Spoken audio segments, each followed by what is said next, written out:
As this ash went flying all over the place, scientists began seeing how far it was going. Some of it completely circled the globe in the wind currents, completely around the world.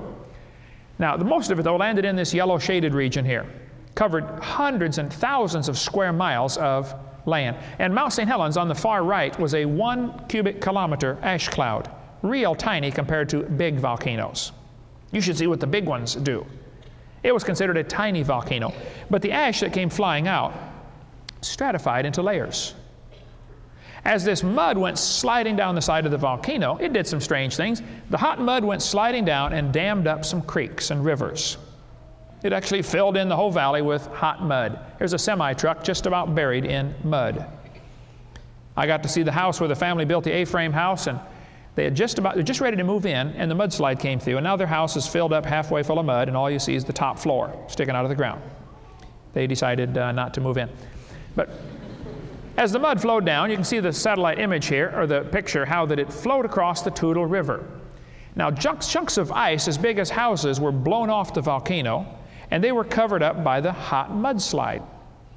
When you get hot mud on top of ice, you're going to have a problem, because when ice turns to water, it's going to shrink a little bit, but then when it turns to steam, it's going to expand 1,700 times. And nothing is going to stop it.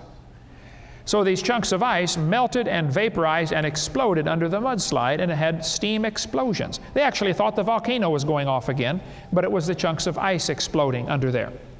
When it exploded, it blew out great big holes, and the mud slumped back in, and it made erosion marks all around the side of these steam explosion pits. Now, I guarantee some professor is going to bring his students here someday and say, boys and girls, you see all this erosion? This took millions of years. And some kid's going to say, no, my daddy saw this happen. It took about 5 minutes, teacher. You're not allowing for a catastrophe.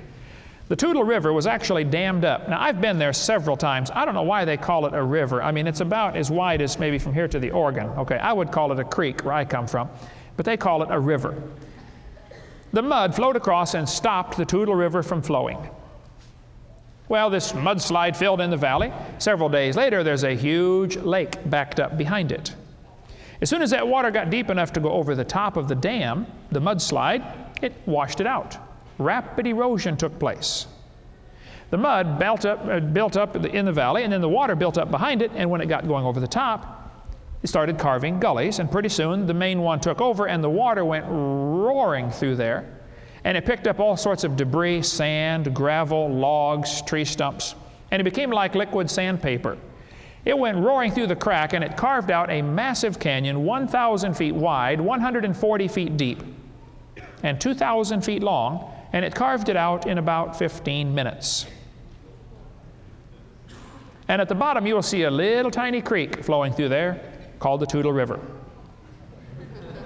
Now, if you think that little river made that big canyon, you are mistaken.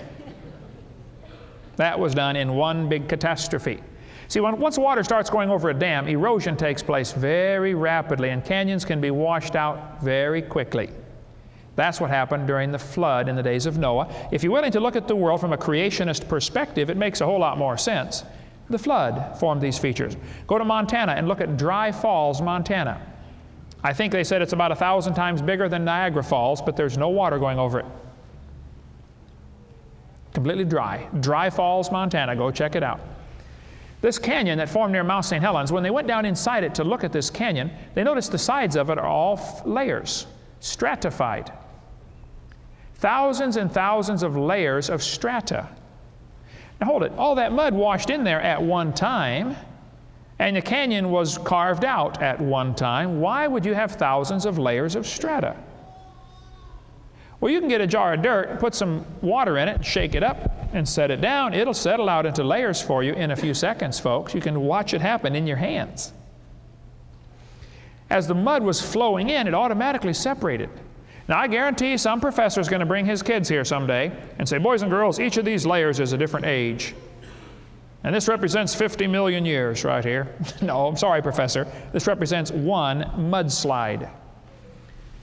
In a few minutes, the rapid erosion took place on the north side of Mount St. Helens. And that little river at the bottom did not form the erosion marks. And the little river at the bottom of Grand Canyon did not form Grand Canyon either.